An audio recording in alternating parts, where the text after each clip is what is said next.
Hello friends, नमस्कार। आप सभी को नमस्कार, सभी का वेलकम इस क्लास में। You all are welcome to this class. Live class में जितने स्टूडेंट्स ऑलरेडी ज्वाइन कर चुके हैं वो क्विकली कंफर्म कर देंगे आपका ऑडियो वीडियो एक्सेसिबल है। So all live class students please confirm quickly your audio video is okay. कर दीजिए confirm quickly so that we can start. मैं वेट कर रहा हूँ। All live class students who have already joined, please confirm quickly. So जो recorded version को देख रहे हैं उनको ये कंफर्मेशन की ज़रूरत नहीं है। This confirmation is required from all students who are in the live class right now. तो चलिए शुरू करते हैं इसके ऊपर discussion.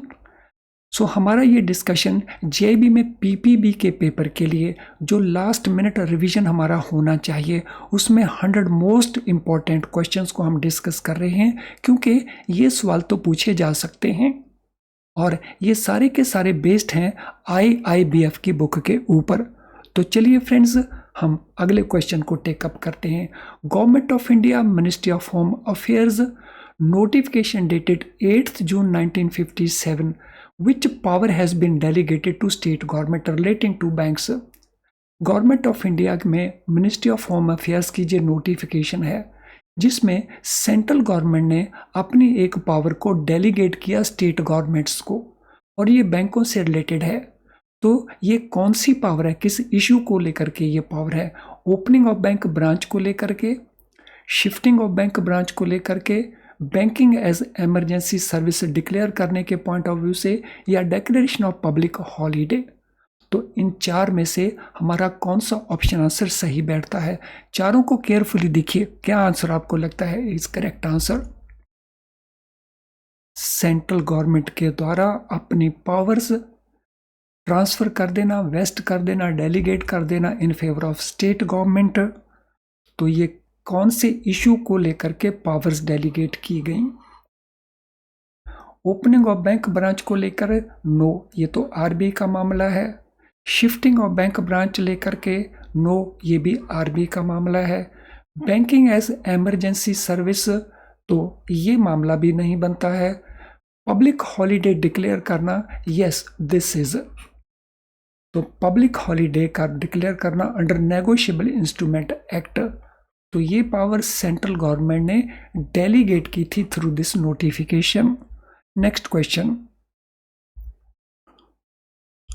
Under financial inclusion initiatives of RBI, central for financial literacy are to be set up at each. तो RBI की जो फाइनेंशियल इंक्लूजन के इनिशिएटिव्स हैं उन इनिशिएटिव्स के मुताबिक centre for financial literacy setup करने हैं बैंकों में। तो ये कहाँ पे सेटअप होने हैं? एट ईच स्टेट, या एच ईच डिस्ट्रिक्ट, या एट ईच ब्लॉक, या ईच लोकेशन। तो ये सेंटर कहाँ सेटअप होने हैं? सो ये हमने आंसर प्रोवाइड करना है। तो देखिए कौन सा आंसर बनता है। तो मैं गलती से इस आंसर को ऑलरेडी आपके साथ डिस्क्लोज कर दिया था, तो क्विकली हम इसको डिस्प्ले कर लेते हैं दोबारा से। तो ये हर ब्लॉक लेवल के ऊपर, सो कंट्री के हर ब्लॉक लेवल के ऊपर centre for financial literacy establish करने हैं, और ये रिजर्व बैंक ऑफ इंडिया के फाइनेंशियल इंक्लूजन इनिशिएटिव का पार्ट है। Which of the following account can not be opened by NRI? इनमें कौन सा वो अकाउंट है जिसे नॉन रेजिडेंट इंडियंस ओपन नहीं कर सकते? एफसीएनआर अकाउंट है, आरएफसी अकाउंट है, एनआरओ अकाउंट है, या एनआरईआरए अकाउंट है? तो देखिए कौन सा आंसर बनता है। Come on, so which answer it is? Foreign currency non resident bank account, resident foreign currency account, non resident ordinary account, non resident external rupee account. तो जब हम यहाँ पे बोलते हैं रेजिडेंट फॉरेन करेंसी अकाउंट, तो it means this account can not be opened. बाकी तीनों अकाउंट्स के अंदर एनआर वर्ड लिखा होगा। NR means non resident, NR means non resident, NR means resident, लेकिन यहाँ पे आर है। तो this account can be opened only by residents, तो हमारा ऑप्शन बन जाएगा B. Banks extend business hours for non-cash voucher generating transactions। non cash voucher generating transaction जो हैं उनमें कौन कौन सी ट्रांजैक्शंस आती हैं जिसके लिए बैंक बिजनेस आवर्स को एक्सटेंड करते हैं। Issue of term deposits, acceptance of cheque for locker rent, acceptance of cheque for clearing. हमने बताना है नॉन कैश ट्रांजैक्शन जो वाउचर जनरेट करती हैं, यानी दो चीज़ों को वो फुलफिल करनी चाहिए। एक वो ट्रांजैक्शन नॉन कैश होनी चाहिए, तो दूसरे वो वाउचर जनरेट करने वाली ट्रांजैक्शंस होनी चाहिए, क्योंकि कुछ ट्रांजैक्शन वाउचर जनरेट नहीं करती, कुछ ट्रांजैक्शन वाउचर जनरेट करती हैं। तो हमने आंसर उस लाइट में देना है। Yes, come on. तो what will be our answer here? तो अगर आपने इस पार्ट को केयरफुली रीड किया है तो हमें क्विकली पता चल जाएगा कि कौन सी ट्रांजैक्शन इसमें आती है। इश्यू ऑफ टर्म डिपॉजिट, ये ट्रांजैक्शन तो आती है। Acceptance of cheque for locker rent, locker का रेंट रिकवर करना है तो ये भी आती है। Acceptance of cheque for clearing, ये तो क्लियरिंग में भेजना है तो ये उसमें नहीं आती है, तो हम इसको एक्सेप्ट कर सकते हैं। ए एंड बी के लिए हम एक्सेप्ट कर सकते हैं। तो banks can extend business hours for non cash voucher generating transactions, हमने बतानी है वाउचर जनरेटिंग ट्रांजैक्शंस। तो ए ये वाउचर जनरेटिंग है, बी ये भी वाउचर जनरेटिंग है। Cash management refers to collection of cheque, collection of cash, concentration of cash, disbursement of cash. So जब हम कहते हैं कैश मैनेजमेंट तो इसमें क्या क्या आता है? फ्रेंड, कैश मैनेजमेंट में ये सारे के सारे आ जाते हैं, तो आंसर है ऑल। ये आंसर आपको विजिबल नहीं होगा लेकिन आंसर है ऑल। तो मैं इसका आंसर को यहाँ पे लिख देता हूँ, तो आपको विजिबल नहीं होगा, मैं तो इसको देख पा रहा हूँ, आप इसको नहीं देख पा रहे होंगे। तो answer will be all of these, ये सारे के सारे कैश मैनेजमेंट में रेफर आ जाएंगे। For display of information about services offer to customer, a comprehensive notice board should be displayed by banks in their branches. So एक ऐसा board बैंकों को डिस्प्ले करना होगा, नोटिस बोर्ड, ये कॉम्प्रिहेंसिव बोर्ड होना चाहिए ताकि कस्टमर को कौन कौन सी हम सर्विस ऑफर कर रहे हैं उसमें उसका जिक्र होना चाहिए। The size of this board should B at least, इस बोर्ड का साइज कितना होना चाहिए? इस बोर्ड का साइज होना चाहिए 2 feet into 2 feet. Where any gender classification is required by banks, their forms चाहिए, not farms, so their forms.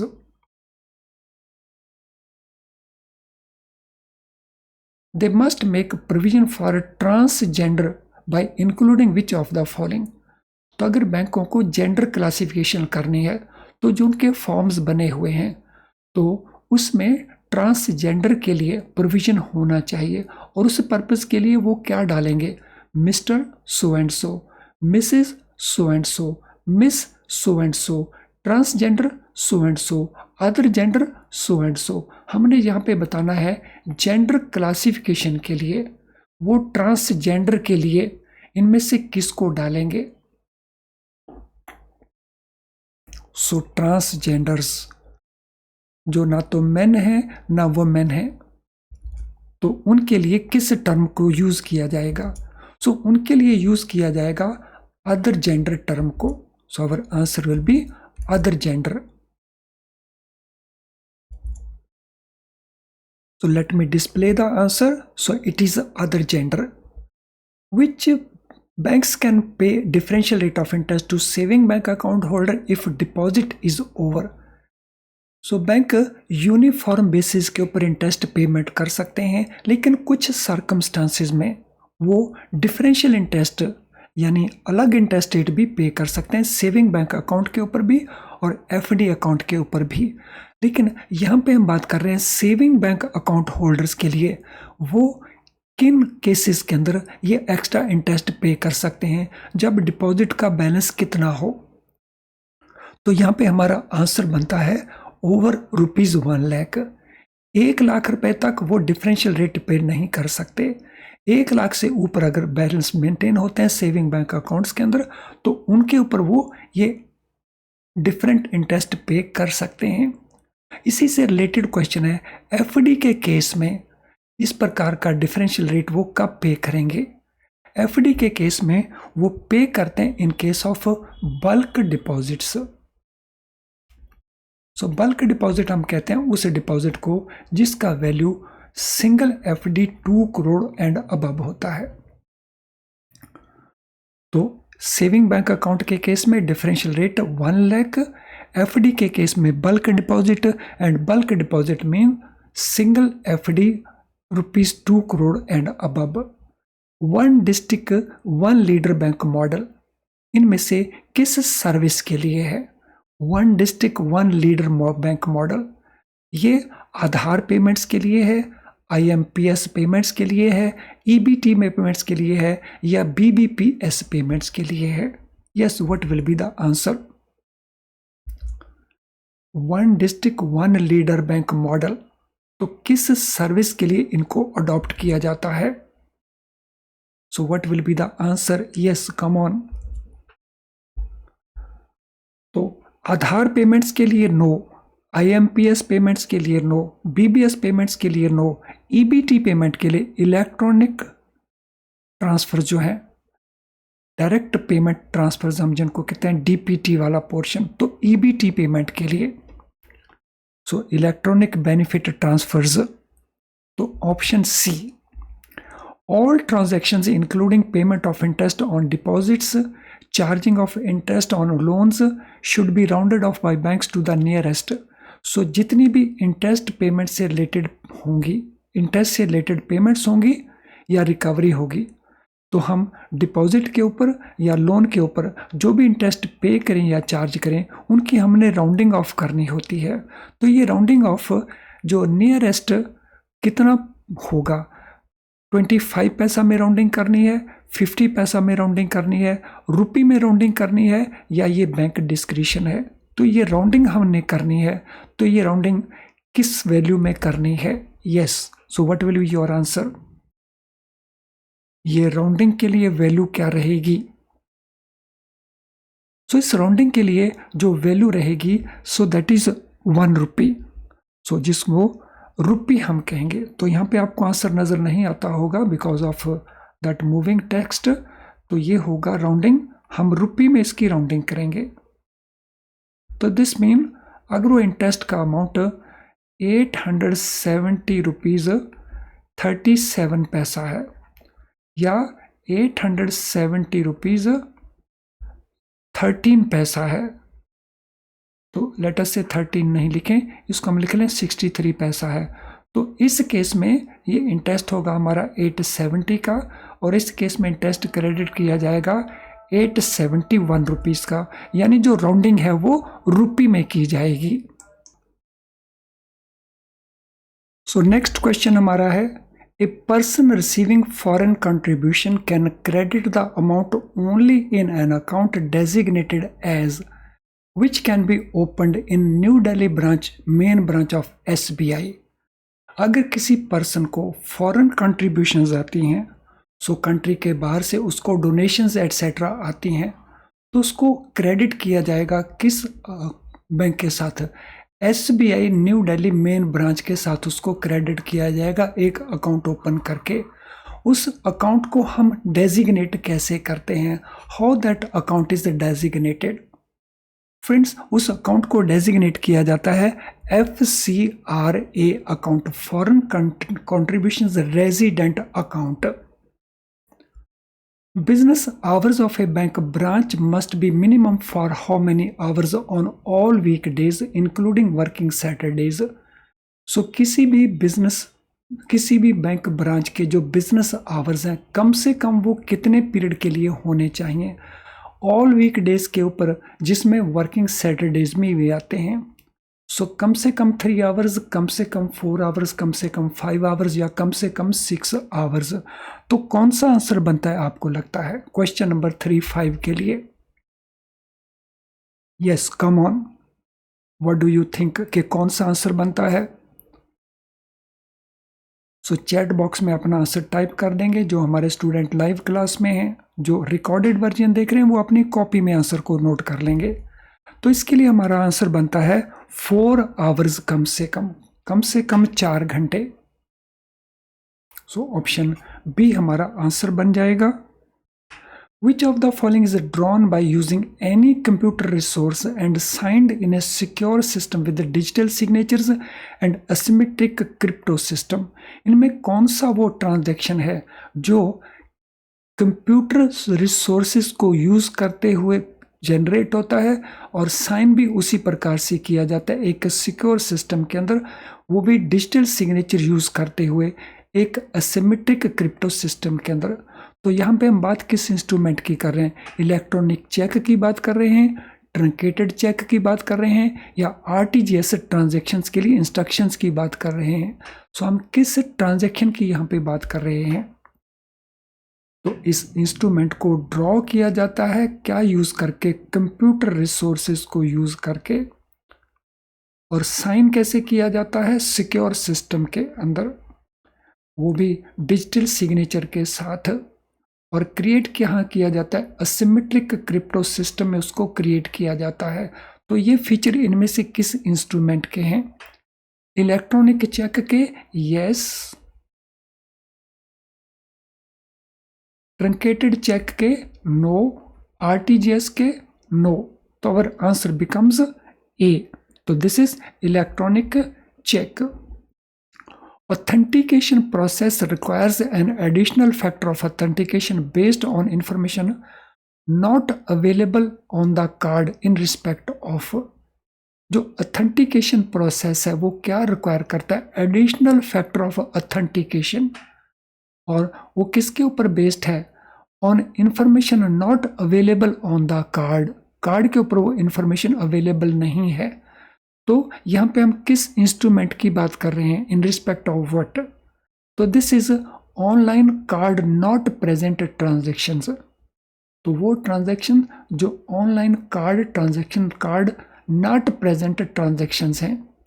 Which of the following FD account can have minimum maturity of 1 year and maximum 5 years? इनमें कौन सा वो FD account है जिनमें कम से कम 1 साल, ज़्यादा से ज़्यादा 5 साल का मैच्योरिटी पीरियड होगा? NRO FD, FCNR FD, RFC FD या एनआरईआरए एफडी? तो किस एफडी की हम बात कर रहे हैं जिसका मैच्योरिटी पीरियड 1 ईयर कम से कम मैक्सिमम 5 ईयर्स होता है? सो क्वेश्चन 38 के लिए कौन सा आंसर लगता है आपको कि करेक्ट आंसर है? Question number 38।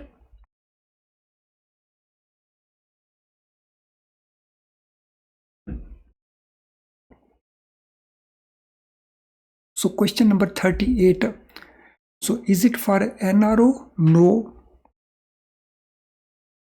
Is it for FCNR? Yes. Is it for RFC? No. Is it for NRE? No. तो it is only for FCNR जिसमें ये पीरियड 1 साल से 5 साल तक का है। बाकी सभी के अंदर it can go up to 10 years. In a legal dispute between bank customer and third party, एक लीगल डिसीजन है 2 लोगों के बीच में। एक उसमें बैंक का कस्टमर है और एक थर्ड पार्टी है, यानी ये डिस्प्यूट बैंक का नहीं है, ये बैंक के कस्टमर के बीच में और थर्ड पार्टी के बीच में डिस्प्यूट है।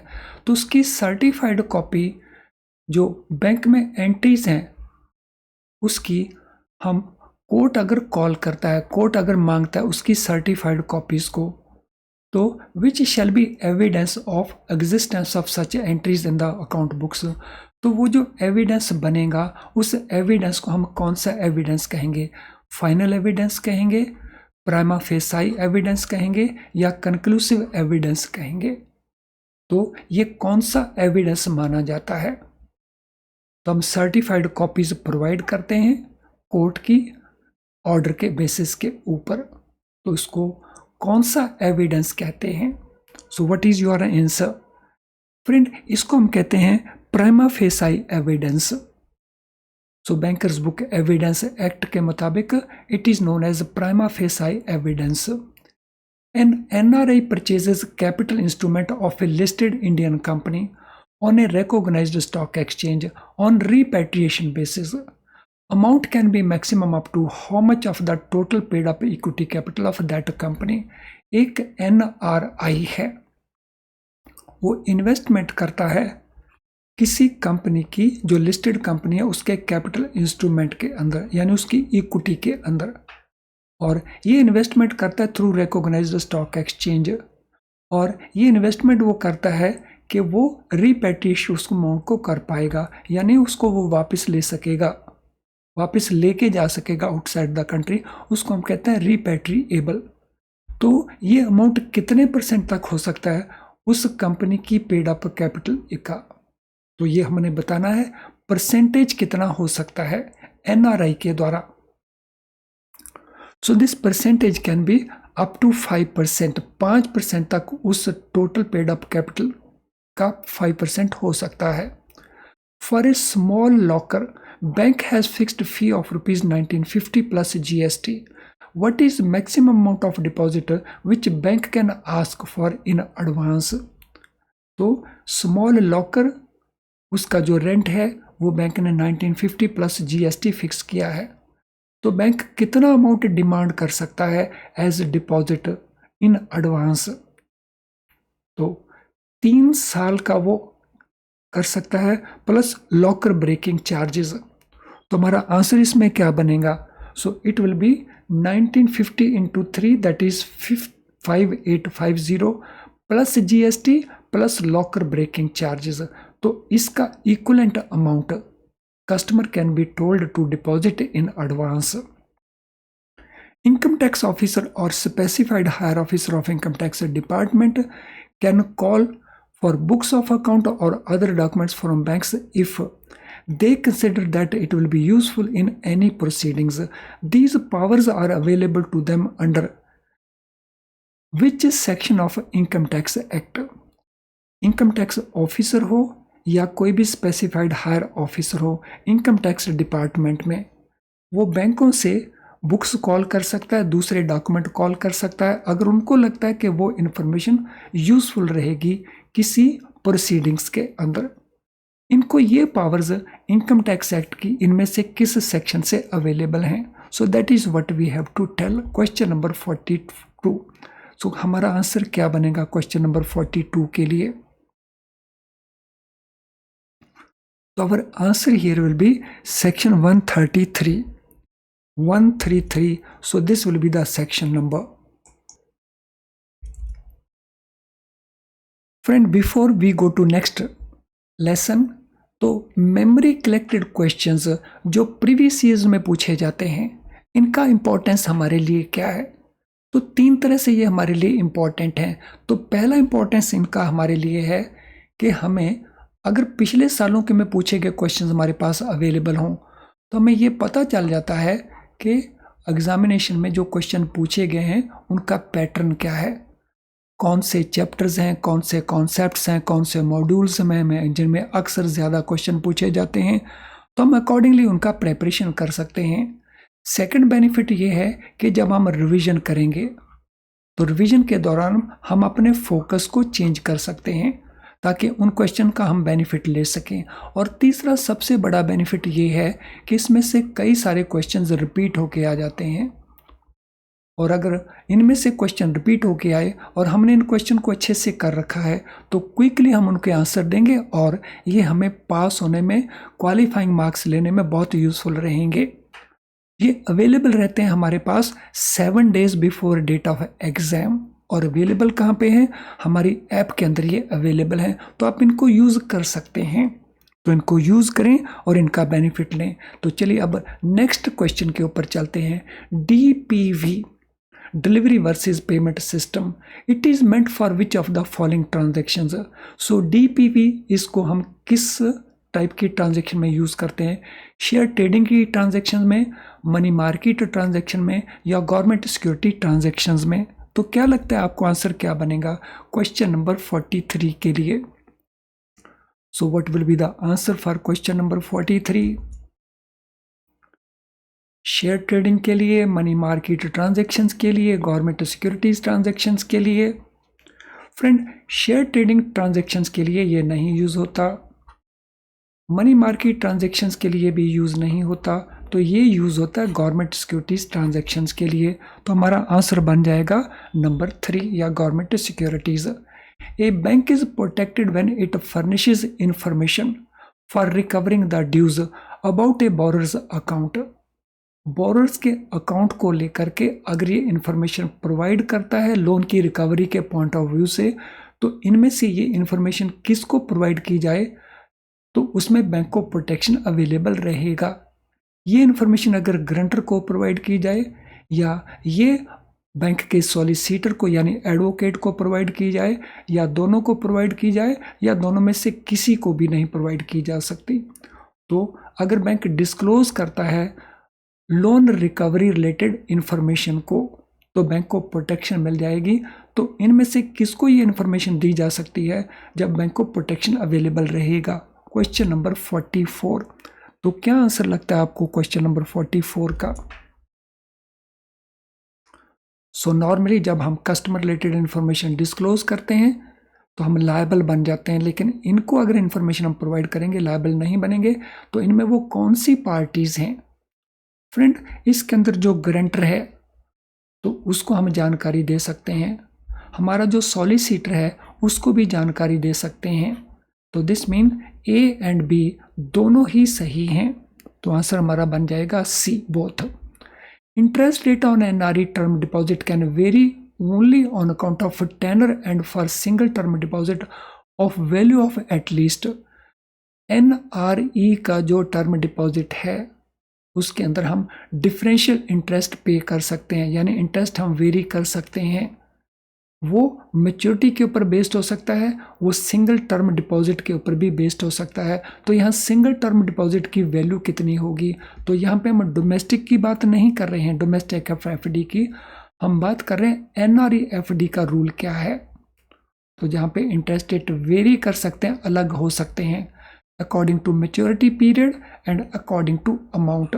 तो अमाउंट कितना है यो हमने आंसर प्रोवाइड करना है क्वेश्चन नंबर 45 के लिए। So what will be the answer for question number 45? तो क्वेश्चन नंबर 45 के लिए ये आंसर रहेगा 2 crore single term deposit 2 crore and above, यानी ये रूल वही है जो हमारे डोमेस्टिक टर्म डिपॉजिट के लिए है। When a court issues an order attaching credit balance in account of a customer, bank on receipt of such order is prohibited from honoring checks drawn by the customer on the account or making payment to the customer or his order. This order is known as attachment order, garnishee order or appropriation order.